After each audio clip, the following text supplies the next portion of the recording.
I'm here with Trim Biba from Macedonia. He's my colleague here in Lund. We are broadcasting for Global Confederation of Romanian Students. This is STUDENTV, and I think it will be a very interesting interview here with my friend because we have a lot of things to talk about, and it's very interesting to talk about our cultures.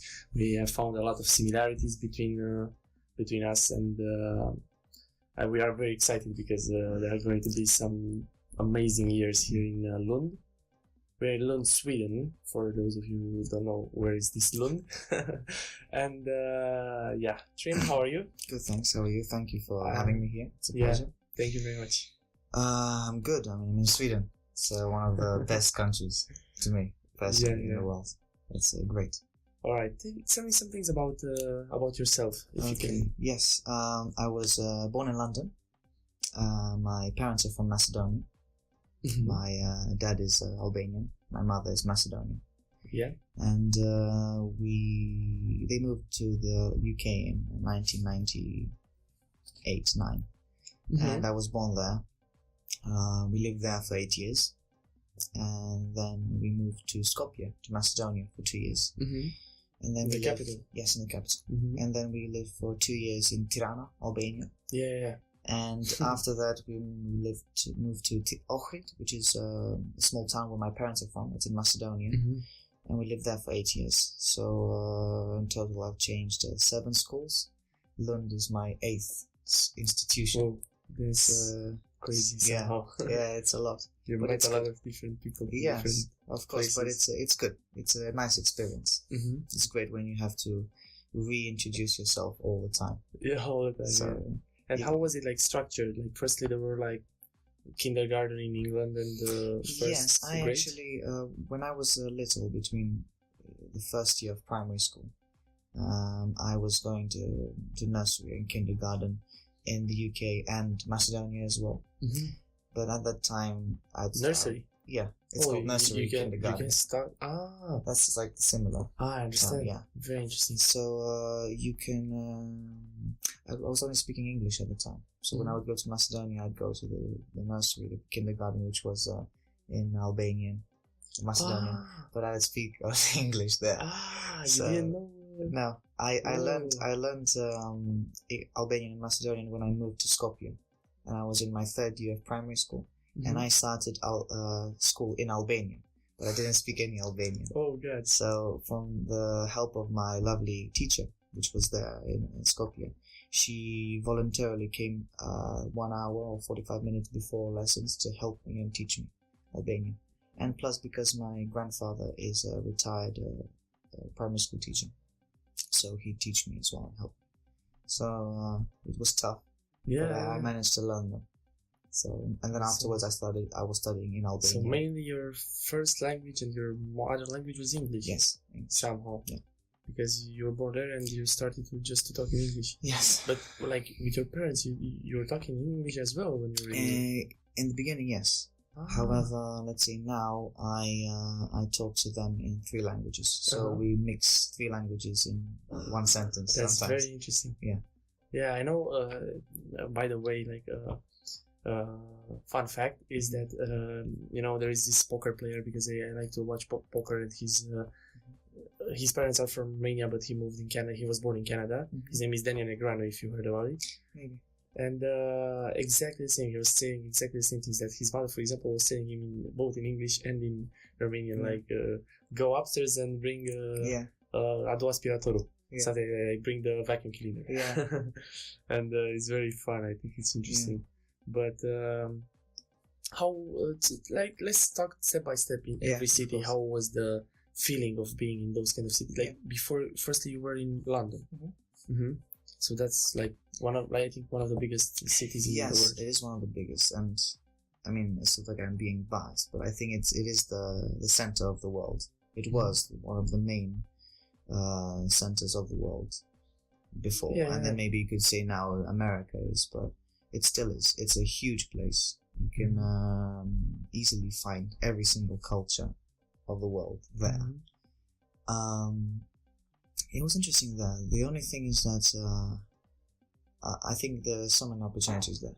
Mm-hmm. If you're a young adult if you have your ambitions, you can do anything you want. You know, it's the world is your oyster. But I think it's hard when, especially when you are a family, when you're, say, a couple and you want to raise a child. And sometimes you get to realize that it's very big, and of course you don't know a lot of people. So in our case, we didn't have any relatives in England. So it was kind of hard, because they say that it takes a village to raise a child. It's not just two people. So those were some kind of hardship they had when they were living there. But otherwise, it's a very, very nice place. Education is great. It's do you have like free healthcare. Do you have like a lot of memories from that period? Like, do you remember? Yeah, I do actually. I mean, normally people do not remember when they're 5, 6, but I have some sort of memories. Let's say sometimes my parents say that I have somewhat of good memory, because they when we were traveling in London, I was the one remembering the bus numbers, so I was reminding them which buses. But I have a lot of memories. We moved around quite a lot, so I mean, I don't remember it myself being at a very young age, but we moved around. They moved around 10 times in the 9 years that they were in London. But I mostly remember of course the ages of like 5 to also you 8. had to move also. They moved a lot. Quite a lot. London, Yeah, they moved a lot in different places. We were living in a place called it's just outside of London. It was nice, but London is generally, it's a very nice city, and it's very nice because you have the museums are free of charge. You can go in, spend the whole day there. I remember when I was like 5, 6, we went with my mother, and we went inside, and they had these activities where you could create your own samurai helmet. And they gave you their own cardboard and scissors and everything, free of charge, so you can go in front of the gallery and look at the samurai hat and make it yourself. And they had instructions and stuff. So all these activities free of charge, which you can use, and you go out, father and son, or parents and children, they go out and they can spend the whole day there free of charge. And I think it's a very good opportunity that you, and very good privilege. Yeah, of course, especially because like you develop a lot of skills, and you also like educate yourself in the different fields, because in this kind of places there are like a lot of culture, and they are like amazing to be discovered. You just take it in. Yeah, to assimilate it. Yeah, sure thing. That's very interesting. And how was then like and one thing, why did they decide to move? Well, I don't know exactly, but and people say, why did you move? Because United Kingdom is a very nice place to live in. But it wasn't my decision as well. Yeah, for sure. But I think it has to do because them being on their own quite a lot. Maybe they wanted to come back home, because both of my grandparents are alive from both sides. So that's very. So they wanted to come back, and almost all of my relatives are in Macedonia. So they felt somehow that family is more important than. Well, of course. I mean, after more money or things. Yeah, I mean, of course. I mean, the thing is that even when you go abroad, in most cases, you're not going to the luxurious life, because you're still working. Yeah, sure. You're still doing a 9-to-5 job or something. You're still paying your rent. So it's not like, it's when you go abroad, it's the paradise somehow. Paradise. Some people think that you just go there and, and everything is given to you will have everything, like waiters coming for you and things like that. So like you work even more, you work harder there, because it's compared to most countries. Let's say you say like Eastern Europe, the mentality here is always just working all the time, day in, day out, and not a lot of people have that. Here they do. It's like all like everything is scheduled. Everything is organized. Yeah, everything is organized. And of course, it should be like that. In a way, it depends. There are like mixtures, I think. Yeah, it's very important also the family, and I completely understand the decision that they made at the moment, because like after those years they maybe thought that, and I think that they also like had a point where they could start something in the other country. Yeah. Because you told me some things about it, and you can like we can talk again about it. Like how was when they moved? They already had some savings, and they just had an idea, or was it like that? Not that much. It was just how they were, and they just continued the way they were like that. So it wasn't, I'd say, like going to invest something over there. It was just That's continuing. what I thought, actually. It's just continuing. Just continuing. So then we moved to Skopje. Yeah. And we moved there. How is Skopje, for example? Like, it's the capital. It's interesting. Like, there is a fun fact is that Skopje and Ohrid, where my parents are from, and I was living there, they have this sort of a rivalry, so to say, because they don't like. They are like the much. Biggest cities. Yes, Suedia? Because Ohrid actually is the capital of Macedonia in the summer. Because it's a touristic place with a lake and we have very interesting that we have the same like with Bucharest and on summer is the seaside Constanța. It's called the Black Sea. And there's the capital of the summer, and also Brașov, my city, because it's for mountainous area. So, on winter. So we have three capitals somehow: summer and winter Brașov and Constanța, and the rest of the year is Bucharest. I know. But and of course, people from Skopje during the summer they come to Ohrid, and people get upset because the way they act and stuff, because they're coming from a different that's the same city. in our country. They say like București-ne, Ești, you know? They say the people from Bucharest, oh god. And I think this is the same, like, these Skopje people. They do, they make mess, they do trouble, they make trouble. But, they just think that they are from the capital and they are better. But Skopje was interesting. Skopje, of course, is the biggest city there in Macedonia. What's the population of Skopje? So I'm not quite sure exactly, but it was 500,000. I think maybe less than 500,000. It matters because of the population registration that they've done. I'm not quite sure. But it's quite big. There are things to do. Where we were living, it was quite quiet. What we've always done, which I know with my parents, when they've wanted to find a place to live, they've always looked around the school which I've been attending. So, for example, I go and start a new school here. They find a place which is around that school. So it's always, so to say, centered around my education. Which is very important. It's very important. That's how you had the results, which we will talk about, of course, soon, and we will talk also about all these stages. But we were now like at this age was when we were in Skopje, like from 8 till 11. 8 till something like that. So around that age, 3 years of school there. 2 years of school there, and it was in Albania. So at the time I didn't know Albanian, I didn't know Macedonian as well. So it's hard. So it was an Albanian school in Macedonia. Actually. Because there is also this kind of there is, especially in the western part of Macedonia, there is a larger population of Albanians, so they have primary schools and high schools in Albania and universities. So I started there not knowing either language, but I managed to. And of course it's even harder, especially for Macedonian as well, because Macedonian uses a different alphabet, which is a Cyrillic alphabet. So the one like the Russian. So to me it's like the hieroglyphs. So it was like complete gibberish to me. But do you use it now? Do you know? Yes, I speak it. Great. So it's of course at the time it was hard, but now it's something very easy, something which is part of my life now. That's very interesting. You see how life is, like you start from the bottom, like you just know one language, then you move in a place and you start to build, and then you now at this moment like maybe even 4 or 5 languages that you understand also, because you don't need Croatian.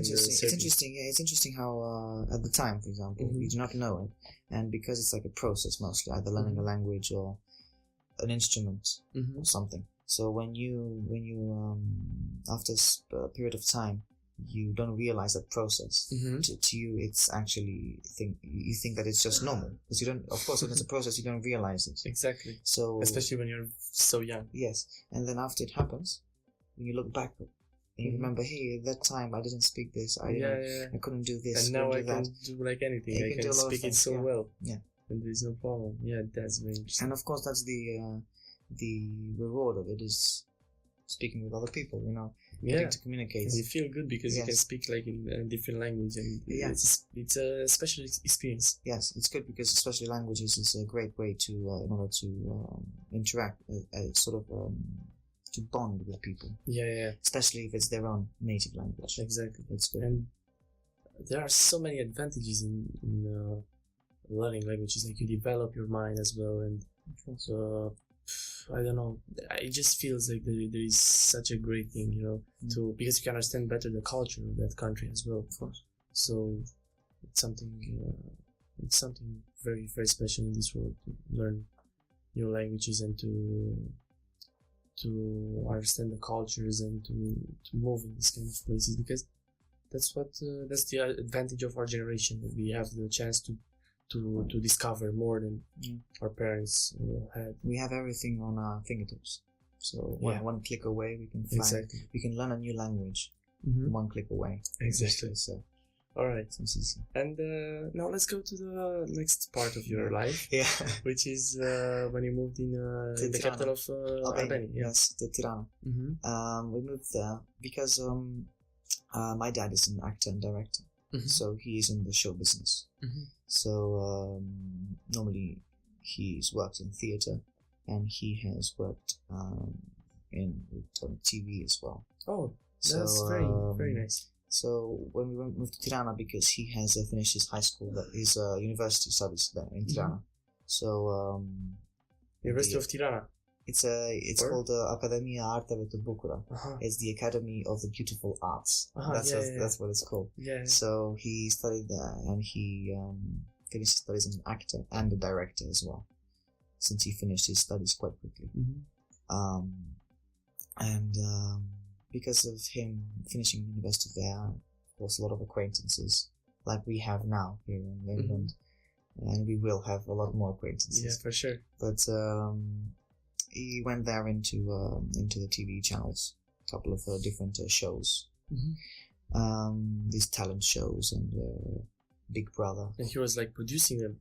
Right? Yeah, he was behind the scenes in that sense, dealing with the production of it. Very interesting. That's amazing. Yeah, it's such a big thing. Like I think, especially if it's a big television. Yeah, that's it's good because sometimes it helped me as well, because when he had something, whatever event it could be, I of course sometimes had the chance. I always had the chance to go backstage and to see what's going on, and it's interesting because when you see from the screen perspective, as an audience member, you see, it seems so huge and amazing because everything is done correctly, because there's a huge team behind it, and even when after the team does it there live, they have to montage and put it all together so it looks like a full amazing package.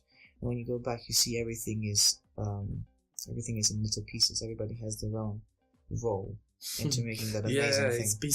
There are a lot of small pieces that make the whole product look so good. It's and simple and it's like a well Rolex. made. It's like a Rolex. So it's like all the gears, very good. Exactly. It takes such a long period of time in order to make it so, because it's perfect. All these kind of watches that we talk about. Yeah, they are made perfect. Yeah, every piece has to work perfectly in order to with each other. Exactly, and they collaborate somehow. Yeah, they help each other, and that's amazing. Yeah.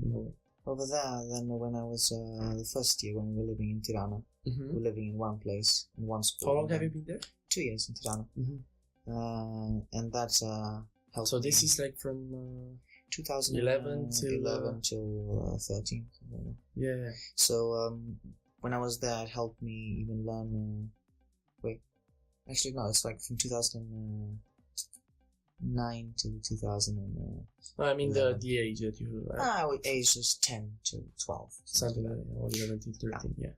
So when I was then, it helped me increase my proficiency in Albanian, and because there it's the capital, and it helped me speak very proper Albanian. Of course, like in every language you have dialects, so this actually helped. And what kind of school was this one? This was a normal primary school, but there were two different ones because I moved twice. Yeah, I understand. And of course there it's a big culture change as well, even though it's still in Albanian, because it's a different country.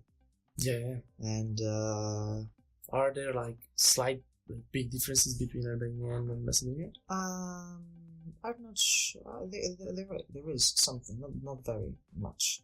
However, because it's a different country and it's a country of their own, it's the problems that they face every day to day is much different, because of course when Albanians in a different country do not have the same rights as if they're in their own country. That's like quite general knowledge, because it's not the same country. But it's not that bad like it was before. But I think in general the Albania, Macedonia, countries in Eastern Europe are trying to integrate as much as possible and trying to move forward, either joining the EU or joining NATO. I think that's quite good, because I think in most cases that is the way to go. Yeah, in order to improve life and improve the living standard of the country. And there are a lot of advantages that you get only by joining these unions, and I think it's just starting from being able to move around and to travel. Exactly, that's one of the biggest advantages actually. And even if like there are also disadvantages, because there are strong regulations in a way, and you have to follow the rules, and some of the rules are not like very well made, I think. And but overall, there is a great opportunity when you join. Like a new world is open for you when you join this kind of organizations, and hopefully it will happen soon. Yeah, that will be hopefully. Great. And then what's the next step when you moved in your parents? After Tirana, we stayed there. I finished my 6th year of primary school, and then we moved to Ohrid. So it's a small town in the southwest of Macedonia. It borders very near with Albania, and if you go just maybe a couple of, or maybe 100 kilometers down, it's near Greece. So it's by the lake, Ohrid Lake. It's a very old lake. The lake is called exactly the same like the city? Yes, because it's like the largest city around. There are other two cities which are next to it. It's Struga, which is in Macedonia, and Pogradec, and that's in Albania. Yeah. So the lake is quite big. It's 30 kilometers long, 20 kilometers wide, and it's 300 meters deep. You've got 11 endemic species which are living in the Ohrid Lake. That's so nice. And it's like a natural reservation, actually, the lake. Yes, it's a World Heritage Site, Ohrid itself. It's a city of UNESCO. Yeah, great. Because, for example, in Romania is called, where is this Delta Dunării. I forgot how is this. Is the second biggest river in Europe. Danube. Exactly, Danube. I forgot the name of it. How do you say it in English? in Romanian? Dunăre. Dunăre, okay. Yeah, and in Macedonia it's Dunăre. Yeah, it's interesting because rivers usually have different. They are called different in different languages. Yeah, that's a bit annoying, But yeah, that's true. It is what it is. So. Danube, exactly, and this area, it's a very special area, the same that you talk about. It's also part of UNESCO. And, that's great because of that, it's of course it attracts a lot of more tourists. Yeah, exactly. However, it actually preserves the preserves, and there are the species which are like for sure they have to be, they are protected. They cannot be. Sure. And that's very good, because those kind of places should be more and more like this, in order to protect the nature and to stop destroying what's so special about the nature.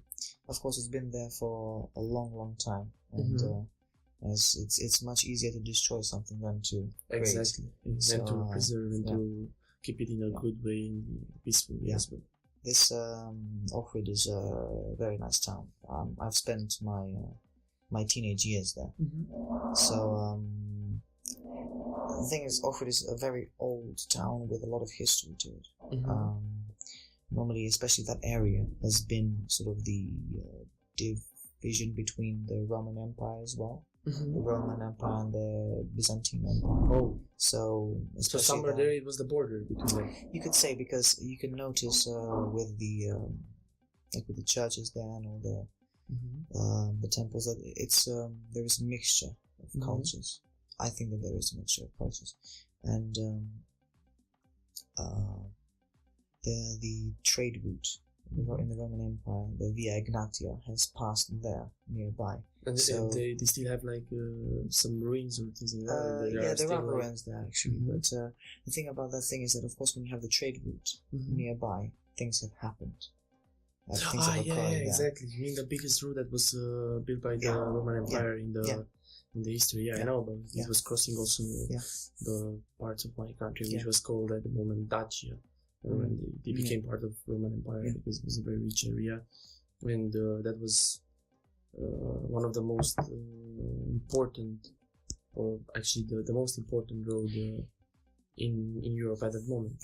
And there are still like that was exactly the part where it stopped somehow, or where it was like the end of it. I'm not actually sure. I haven't looked into that much, but I know that it has passed nearby. So the city of it itself, which its older name is Lichnidos, which means city of light. When you have a trade route, especially like a road, of course, it affects the towns nearby because things occur, new people pass by. So it's interesting in Ohrid, especially. They have a lot of different religious temples. So you've got mosques, you've got churches, and you've got different kind of mosques as well. You've got Shia mosques and Sunni, which is like the division of Islam. I know. So they have different kinds, and the very churches which so are there. multicultural. And there is a Catholic church as well. And that's why there were like so course. many fights between them in the past. Yeah, there is. It's mostly people in the Balkans. They are quite. They keep their nationality and their whole background very near to their heart, and for different reasons. Maybe it could have been because of prosecution or something. So in order, for example, it's like a defense mechanism where in order for them to keep it, they sort of fight back in that sense. But now it's different, because now we are very glad that there are no wars happening in that area. So it's much more calm than it used to be. And now a lot of opportunities are given to you, given by the internet, by being able to travel across Europe, for example, much easily. And with those opportunities, a lot more things can be done. Exactly, I believe the same. And I think that we, because we went out from that place and we got our results in order to be here and to be able to be at a new level, which is like a very high level from what we know. We were like the only 60 from 1,500. And what we can do is like to work hard here to learn the most important things here, because of course they have a lot of things that they can teach us here, taking into consideration that they are like at a certain level, at a very top level. And I think that we just have to learn these lessons to remember what we have learned, and then to go back, from my point of view, to go back and change something and provide an example, a very solid example.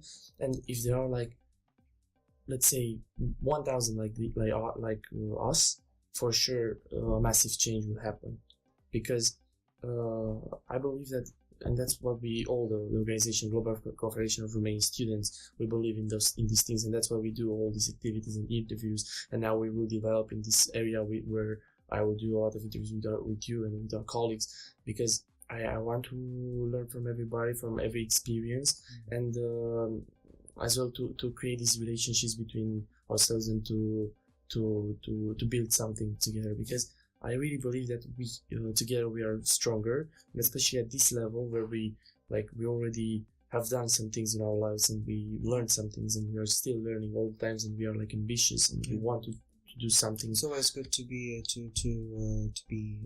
to learn. Exactly. To be willing, open. To be open and to be to willing new to learn. ideas You have and to be always to be curious. Exactly. It's always good to have a curious mind. It's never there is no end to learning. It's always life is learning all the time. Thing. Yeah, I think that the persons who stop learning and they just say I know everything, and they are like they don't know anything. They cut exactly, and they cut their way down all the times because there are so many things. And there was actually this quote which said, like, it was a philosopher, and who said that as much as I read or I information that I accumulate, as much as I think that I don't know anything. Yeah. The most of the things that I actually do know, I don't know. Exactly. Yeah, because there are so many things in this amazing, because you can go in different fields and you can do whatever you want. That's why I think that nowadays is a nightmare to do something you don't like, because actually nowadays you can do something that you like and at the same time to win out of it, to have an income and so on. Yeah, it's very easy to do whatever you want to. Very interesting story. And then let's talk about the last chapter of the story. Like the road is like the last years, like 5 years maybe until you were 18 or something like that. So, you had high school. Yeah, I was. And the whole high school was exactly the same. High school was in Ohrid, nearby. And I mean, it was the same high school for all this. You have 3 years of high school? Or 4 years. The same like 4 years. It's 4 years. It was a college, Turkish college. Mm-hmm. So I had Turkish college. Yeah. So by that chance, our studies were in English. Mm-hmm. We had an extra language, so it was Turkish. Mm-hmm. So I managed to pick up Turkish as well. And that was it like a very popular high school in your city? Actually, it's one of the best. It's one of the best. And it could be even one of the best in Macedonia. They've had a lot of great success in the country and internationally as well, winning a lot of competitions like these Genius Olympiads in ice sweep. These Olympiads which are held in America about the environment. Very interesting. So they've made a lot of projects and they've won first place, second place, third place. So it is quite, in my opinion, it's a very good decision that I made to study there. How did you decide?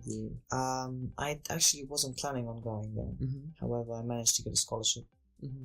So mainly, like, you finished primary school and then you had to take this decision. Yeah, it was like so actually it was like the first year in this new city, and when you finished I finished primary school? 2 years. 2 years in Ohrid in Macedonia, and I finished primary school, and then I had to decide about high school. Right. So I would either go and study in Albanian or Macedonian.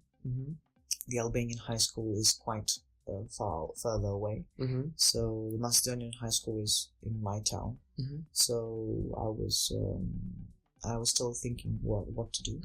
In which kind of subjects, like which area? It's mostly like a general high school. That's how it is. Yeah. So normally, if it's in high school, it's 4 years. So you study 2 years, which more or less is general, and then in your third year you choose some kind of field what you want to study. So it could be either more about languages, more about so the first 2 years are normal general. Everybody studies everything together, and then in your third year you choose what kind of field you want to study. So it could be social studies or more scientific, so you can have more maths, more biology, science. So I understand. I managed to get a scholarship from there. Mathematics and physics competition, and then I went to the entrance exam and I got another better place in the entrance exam as well. So I managed to get a better scholarship at that time as well. That's very nice. So but otherwise for this school you have to pay. Yes, because it's a private high school. It's a private high school. So I was quite lucky to get that. That was quite good because it helped me. Not only lucky, but like it's not about luck. It's also about like you worked hard. Yeah, of course. That, I mean, it was quite lucky that I yes. I mean, the thing is, but I like that you were modest to say that quite lucky. Yeah, this, of course, it's a lot of work and but perseverance. It's I mean, lucky in the sense that maybe I didn't want to go at all. For example. That's what I mean. Like you say, maybe you can oversleep that day. It was like a chance. And you were like, so, okay, let's try this chance, and if it works well, because maybe I could have overslept that day. Maybe not go at all. Nothing would happen. So I managed to do that, and it quite helped quite a lot because the studies were in English. So not living in an English-speaking country for 10 years almost. At the time, I was like 6-7 years. It's hard because you have to keep it up quite a lot. Languages in general, you always have to keep practicing. Exactly. So if you don't practice it, you forget a lot of things because your brain has enough space for some things. You can't for things that you don't use. Yeah. So you can't keep what you want. Actually, the brain just throws it back. You can't say I want this, I want that. It just takes it. Yes, there's no space. So I started there and started speaking English. And there's a lot of language, especially language learning in the first year. So we had a lot of hours per week in English and Turkish. So I managed to learn them quite well. And in my second year, I had my subjects in English and in Turkish. So I had history, geography in Turkish. So that was quite good because I managed to improve my vocabulary there. And that was in the third year? The second year, actually. So afterwards, what's good actually about this school is that, which is not quite common in most high schools, is that everybody was together, as in from different cultures, Albanian, Macedonian, and Turkish people living there, were studying at the same high school. It's not quite common because normally in high schools they don't study in that language. And it's going to be that. Exactly. That's a group of people. So it was actually quite good because the thing that was joining us was English. But how were they doing this? Like 1 hour you had, for example, one class for geography it was in Turkish, and one class for geography it was in English? Actually, for the second and third year, history and geography was only in Turkish. So our other subjects were in English. So only those two? I understand. Yeah. So it was more or less, you could say, general history. So something that you had learned from before. So as normally it is in high school, you're just revising things, but you're revising them much quickly. And you're learning just something new. So it was quite good because that's how I learned Turkish and I improved. Exactly what we talked about. From this point where you were knowing only English, you went to learning even Turkish. Yeah, even Turkish. Albanian, Macedonian. I was would never think that I'd be able to do that now. And now, for example, I'm learning Swedish. So maybe I'll look from now, like from 5 years from now, saying, "Oh, I didn't know Swedish then, but now I know it now." Hopefully, the time will come. For sure. If you want to do something, you like exactly how you did with these languages, which are like pretty difficult, especially because you had to change even the alphabet. And for Turkish, they also have special characters. Turkish is a different language group as well. Exactly. So neither of them are in the same language group. English is a Germanic language. Albanian is its own family language group. I know. Macedonian is a Slavic one. And Turkish is Uralic, Baltic, I think. So none of them are in their own family that's group, amazing. So that's good. Something incredible. And I really appreciate you for this because it's something special to know languages, and not only the languages, because maybe you know Germanic languages, but what you have said now, like there are different families and everything's different, you don't have similarities, and you have to learn step by step, word by word, which are like, there are very few which are similar. And that's like a great achievement, and hopefully you get the best of it out of it, and you will use it, hopefully. Really hope so. And now let's go for in the present and the future. This is the last chapter we talk about. So then you finish this high school. You had very good results and good grades. I finished there, and I did a gap year. So I had to do a gap year because of I actually applied last year. However, I hadn't finished my high school studies. So in order to study in Sweden, you have to finish your high school studies. Exactly. And It was the same situation for me. So Do you have like a final exam? yes, I had the final exams, but the final exams were quite late. How is it called? Well, we call them matura. Exams. Yeah, because So they it's actually like call it in prom. many Yeah. in my country actually they call it a baccalaureate. Probably you heard about it. Usually this is also in college. Sometimes in our language is the most important. Yeah. In our country, sorry, is the most important exam that we have after high school. And the same like you, it was too late. Like when we got the results, it was too late to apply here. I think it was like maybe in June or something like that, or July. July probably, yeah. So it was for me it was 10th of July. Yeah. Something like that as well. Yeah, so and the deadline here is 5th of July 5th of for July. the whole Sweden. all the documents. Yes. So it wasn't my first plan, but I did it. I said I'll do it, and it actually turned out much better in my opinion. It's more life experience, work experience as well. Travels around, met a lot of people. But how did you decide to come to Sweden? Well, I have relatives here in Sweden, so I've always heard pleasant things about Sweden. And but in general, you haven't been before. No, I mean I visited it once. Just like 1 week, like that. But I've always heard nice things about Sweden. So it's how lovely a country it is, how great its standard of living is, and the healthcare and educational system. So it's it has a very high reputation throughout the world. Yeah. And especially here in Lund. I have spoken with former teachers of mine and head teachers in the UK when I went. And when I mentioned to them that I will be studying at Lund University, they were very pleased because they mentioned to me that the Lund University especially, they mimic and they mirror the English universities, British ones. So like Oxford and Cambridge. Yeah. So that's very great to know because compared to the ones in the UK, they're much more. The ones in the UK are very expensive. Exactly. Yeah. So if you are, we have also this advantage that we don't have to pay. It's tuition free as an EU member, as an EU citizen. So if you as an UK citizen, if you go and study at Oxford or Cambridge, you have to pay £9,000 per year. Yeah, I know. And if you are an international student, which means that you can even be from the EU, you pay £25,000. It depends which one you go and if you get scholarship. This is without scholarship because like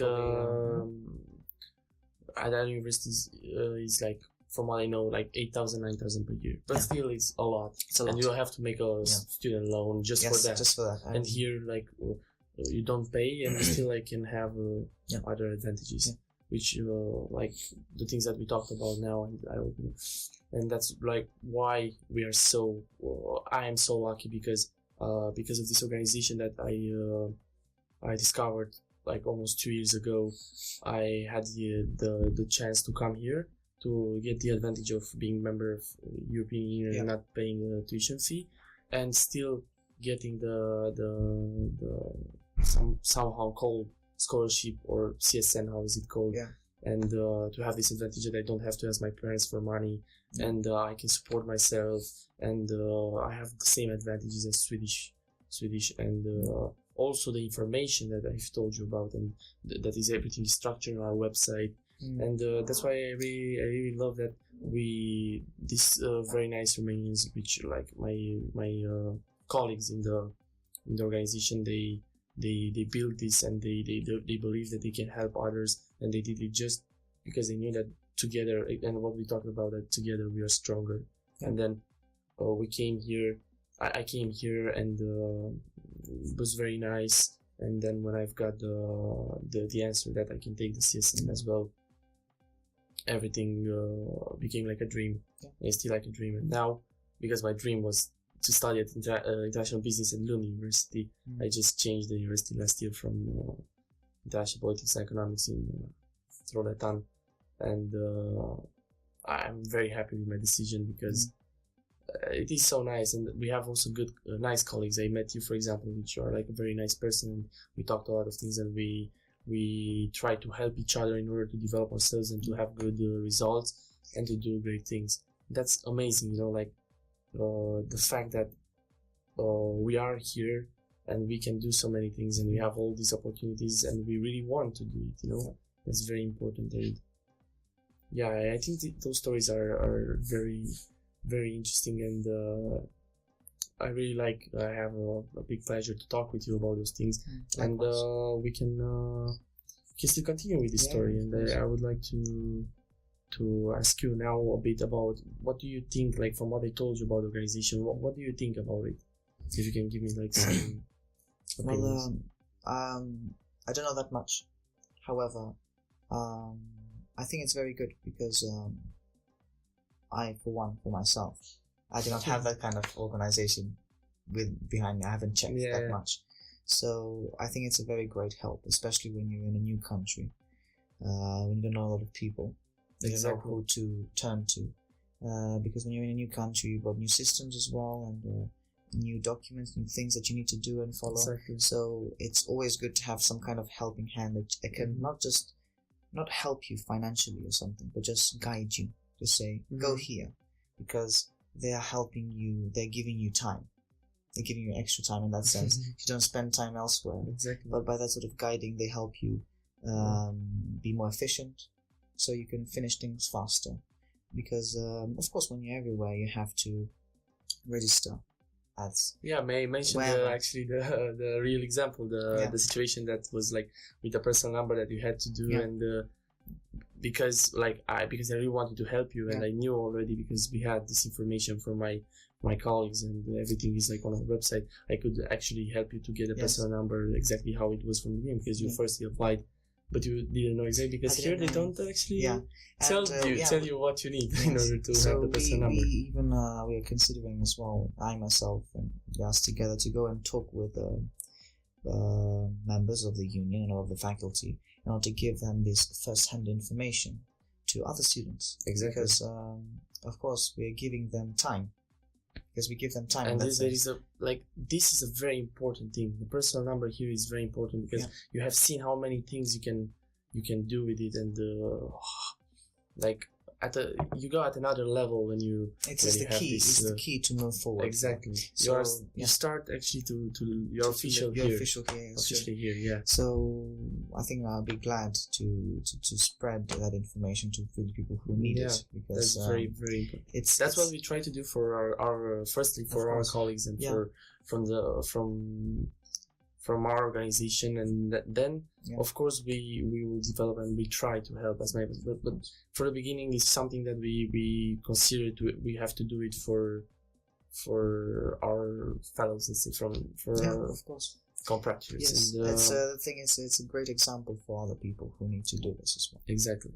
But we are very happy to help all the others with this information, because let's go. And this information normally should sharing is caring. Yeah, of course. This information, of course, should be open to everyone. Exactly. It should be like that. It's nothing secret. It's not that it's organized. It's nothing illegal. It's nothing secret. Everything is just misinformation. Because of course, like we mentioned earlier, we have the internet, and we have so many things to check. We have so many things to know what exactly we need to check. It's not enough work organized. Yeah. Because they don't mention exactly what you need. Yeah. Because they know that, and I think so, like that. I think in a way that they know that it's a very important thing for students, this personal number, and they try somehow to avoid talking that much about it. Maybe it's just the people who actually want it can go and get it. Probably. Maybe. Yeah. You have to fight for it. You have to fight for it. Like you fight for everything, you fight for that as well. Exactly. Here you have to fight for everything, even for your rights somehow. Yeah, that's very interesting. But usually, that's what I don't understand somehow, and we can talk a bit about it.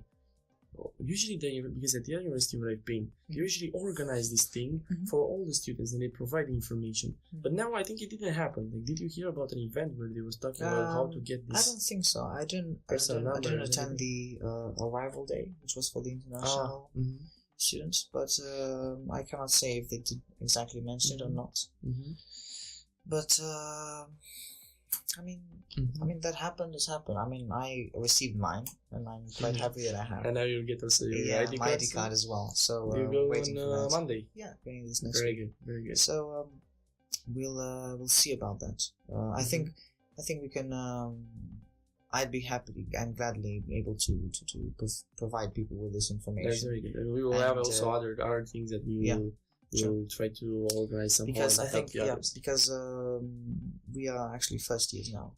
So next year, for example, we can become mentors, which is to help people which are the new students at the university. So when you sign to be a mentor, you get put on a small group with other 2 mentors and 4 students, which are new in their first year at university. So you can guide them around, because there are even people which are from Sweden. However, they never been to Lund, never been to this part. Exactly. So you can help them about these things and everything.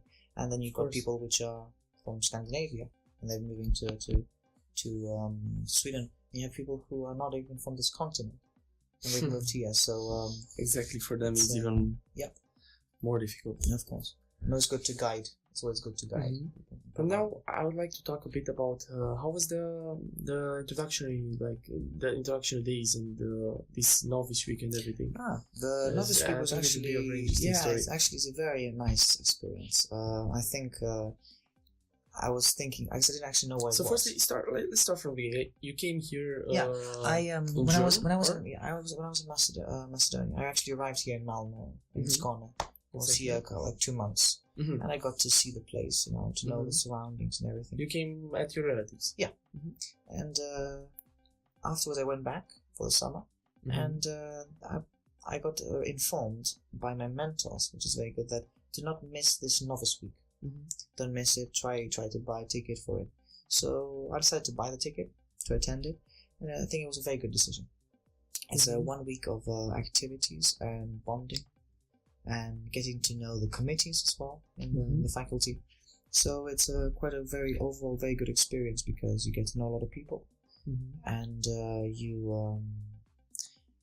you become much more relaxed and comfortable because I didn't feel, of course, very comfortable the first day. Exactly. So I actually just arrived from Macedonia the same day. So I flied up in the morning. And I was very tired. Hadn't slept. Maybe I slept only 2 hours in like 24, 30 hours. So I was very tired, but I managed to stay awake the whole day. It was very good. It was the night. You were also very lucky, because your mentors mentioned that. Because, for example, in my case, unfortunately, they didn't mention, so I didn't know how important it is this week and how nice it is. And unfortunately, I didn't participate. But probably next year I will try to be you can actually participate as a father, and it will be like still an interesting experience, even if it's not the same like when you're new. Yeah, of course. But that's how it is. Yeah, I mean, it's good. At least in my case, it helped me, because when I started university, and I actually already knew people which were in my course, but I actually knew them because I knew them from the novice week. So I'd seen them, or they'd been in my group. So there is no need for you actually to sit alone in the cafeteria and eat on your own, because you don't know anybody, because that actually helps you know people. So it's a very, very important week. And if you come in Lund, because I just want to mention this thing, if you come in Lund, at Lund University or all the other universities, because actually almost all universities have this kind of introductory days. Don't miss them. Try to go at least for 1 week, like 1 week before the studies actually start, because it's a great opportunity to adapt much faster, and you meet people who are in the same situation like you. Like, they are new and they want to meet people in order to not feel alone. There are same people who are awkward and they don't want to talk. They don't know how to introduce themselves, but you can find them, and it's actually everywhere. Exactly. So you just have to keep your eyes out and check on the internet and on Facebook and all the events and all the things that are happening, and just participate, because they are organized, they are there, and if you want to adapt much faster, there is a very important thing. Because I wanted to mention that also at the other university last year, I didn't participate for the introductory days. Like, I actually participated, but just for half of them somehow. They had like 2 weeks. 1 week was exactly when the studies started, and 1 week was like the week before. and I arrived because I also I had the situation that I missed my plane and I had to stay like 5 days. It was very, very. Yeah, but very like tough. say it's now you're here. Well, now I'm here exactly. It was my dream Yeah. to be at university, and I'm here, so I cannot complain about anything anymore. And there are so many events, and there are still time to keep doing interesting things. So that's good. And I really like that. So tell me about the activities. Some of the activities for these days. I remember the first day. It was very rainy, very bad weather, but it was very, very interesting. We had activities where there was a lot of introducing ourselves to one another. And then we were doing these dances. That's the sort of choreography that they learned. And some of the activities got cancelled because of the weather. It was very rainy. It was very cold. We were soaking wet. Our feet it was like were a very shock. cold. Yeah, it was a very big shock. A very culture shock and weather shock. But in the same time, in the same day. And but then the next day, the second day, I actually missed a couple of the activities in the morning because I had to sleep. I hadn't slept like 36 hours, so it was worth those couple of hours of sleep. But then I attended them, and it was good because you had every single activity. The people which were in charge of that activity were actually members of the committee.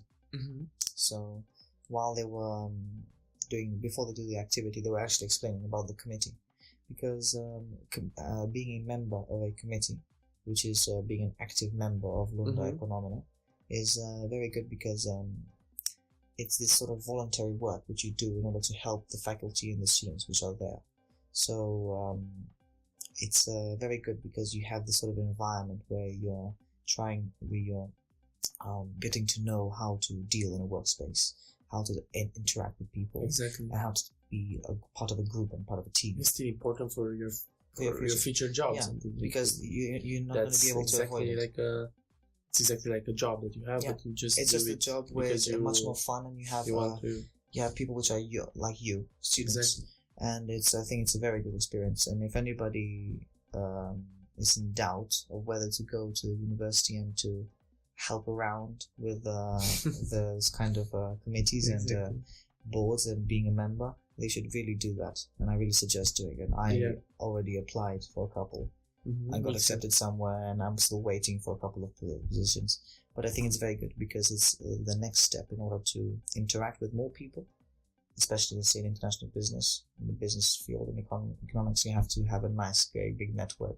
Yeah, of course. You cannot. And that's how we are, I think, in a way, because we are these kind of persons who like to socialize as much as possible, to meet new persons, to talk about different stories and our life stories. Of course, because even if you, it's always good to talk to people. It's never going to be a failure if you don't talk to someone, because if, for example, you talk to someone and they don't respond nicely to you, it's still an experience, Exactly. How you act with somebody doesn't talk nicely to you. So it's always good to talk. How to handle this kind of situations. Like if you have somebody at a bus stop, go and talk to them. If you see them, like if they're on their own, don't be creepy.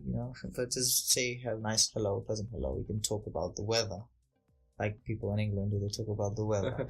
They always talk and complain about the weather, probably. So it's a good conversation starter or something. So you have to be always as open as possible. Try and talk with people. Yeah, that's very, very. And what do you think about the next steps that we are going to make in our journey here? Yeah, well, I think that we are. What's your first impression about the university, the courses that we have? I think it's actually very good. Program. I think it's a very, very well thought course, and the program itself is the way that courses have been laid out are quite good. So you don't have to be very surprised. So you are pleased with the schedule? I'm pleased with the schedule in the sense that it's been thought through. Because people can just not think about it, just put it out there and let the students figure it out themselves. I think it's good because you have to be quite conscious and quite aware of how somebody else would feel, because not everybody is the same as you. Yeah. So even though you have the study life where you have to study and go to university and lectures and seminars and presentations and doing exams, you have your other parts of your life, which is your your life course, your life subject, because you have to most people which are at university, they live alone. they have to do their laundry. They have to cook and clean, and do a lot of things. So they have to put time in that as well. So I think it's good because, and especially you're in a new place. So when you're in a new country, new region, you have to adapt to everything else there, either transportation or the weather or many things. So you have to learn the streets and the way the routes, of course. In order to. So it's good because if you put everything out to somebody, not everybody's going to be able to handle it quite easily. Somebody can just say quit. Say I can't do this anymore. I'm just going to quit. It's like this. You make it quite easier for other people to sort of to stay. To say, oh, I'm going to be able to manage somehow. Exactly.